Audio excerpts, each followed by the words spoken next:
末日我又冇所謂喎，又唔使去頒獎禮。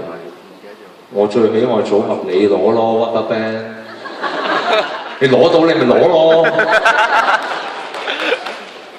唉，如果10月21號係世界末日，咁即係唔使過聖誕節啦，咁啊唔使諗買咩聖誕禮物。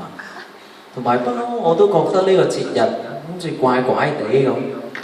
咁聖誕節即係紀念耶穌誕生㗎啦，咁但係又好少聽人報佳音嗰陣時唱恭祝你福壽與天齊。如果世界真係末日，個地球就真係自爆咯，都冇乜嘢啊。反正我哋有呢個世界，有啲人都係話宇宙大爆炸自爆出嚟嘅啫。地球爆咗啦，可能有另一個新嘅世界咧。咁如果